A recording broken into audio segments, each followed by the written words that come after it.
The Big Orange Splot by Daniel Manus Pinkwater.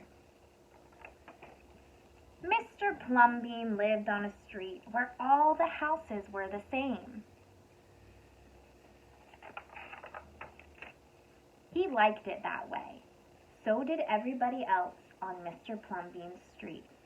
"This is a neat street," they would say. Then one day, a seagull flew over Mr. Plumbean's house. He was carrying a can of bright orange paint. No one knows why. And he dropped the can, no one knows why, right over Mr. Plumbean's house.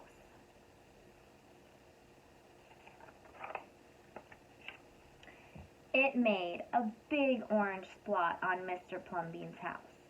"Oh, too bad," everybody said. "Mr. Plumbean will have to paint his house again." "I suppose I will," said Mr. Plumbean. But he didn't paint his house right away. He looked at the big orange splot for a long time. Then he went about his business. The neighbors got tired of seeing that big orange splot. Someone said, "Mr. Plumbean, we wish you'd get around to painting your house." "Okay," said Mr. Plumbean.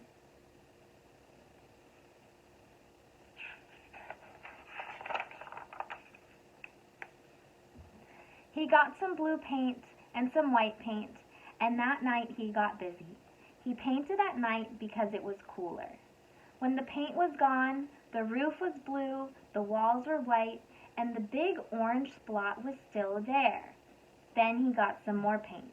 He got red paint, yellow paint, green paint, and purple paint. In the morning, the other people on the street came out of their houses. Their houses were all the same, but Mr. Plumbean's house was like a rainbow. It was like a jungle. It was like an explosion.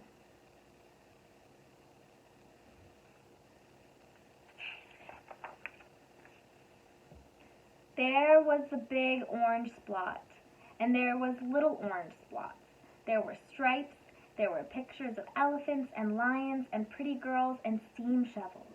The people said, "Plumbean has popped his cork, flipped his wig, blown his stack, and dropped his stopper." They went away muttering. That day, Mr. Plumbean bought carpenter's tools. That night he built a tower on top of his roof, and he painted a clock on the tower.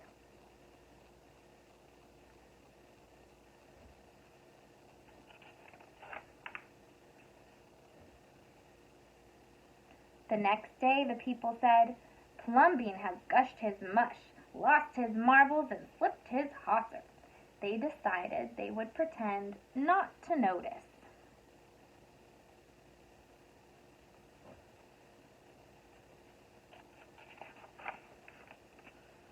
That very night, Mr. Plumbean got a truck full of green things.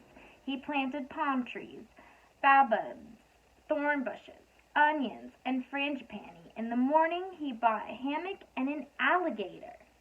When the other people came out of their houses, they saw Mr. Plumbean swinging in a hammock between two palm trees. They saw an alligator lying in the grass. Mr. Plumbean was drinking lemonade.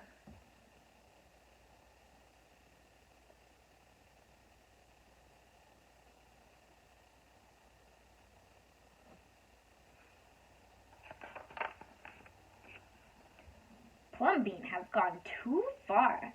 This used to be a neat street. Plumbean, what have you done to your house?" the people shouted. "My house is me, and I am it. My house is where I like to be, and it looks like all my dreams," Mr. Plumbean said. The people went away. They asked the man who lived next door to Mr. Plumbean to go and have a talk with him. "Tell him that we all liked it here before he changed his house.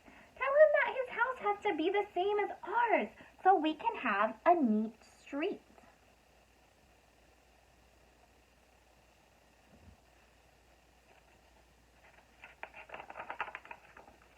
The man went to see Mr. Plumbean that evening.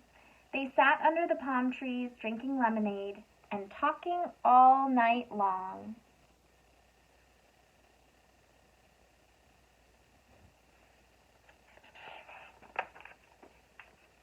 Early the next morning, the man went out to get lumber and rope and nails and paint.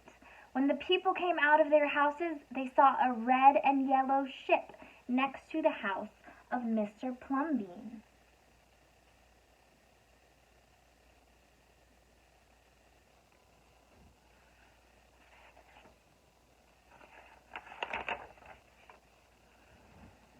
"What have you done to your house?" they shouted at the man. "My house is me, and I am it. My house is where I like to be, and it looks like all my dreams," said the man who had always loved ships. "He's just like Plumbean," the people said. "He's got bees in his bonnet, bats in his belfry, and knots in his noodle." Then, one by one, they went to see Mr. Plumbean late at night. They would sit under the palm trees and drink lemonade and talk about their dreams. And whenever anybody visited Mr. Plumbean's house, the very next day, that person would set about changing his own house to fit his dreams or her dreams.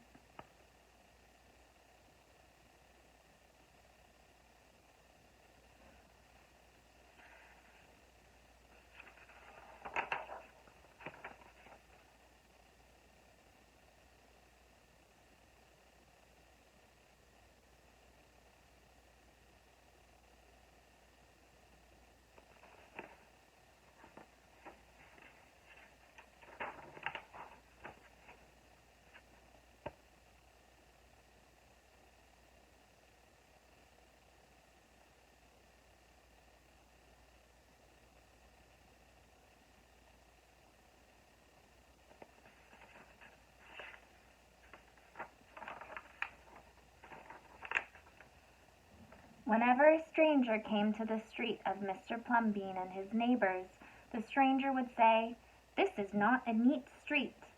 Then all the people would say, "Our street is us, and we are it.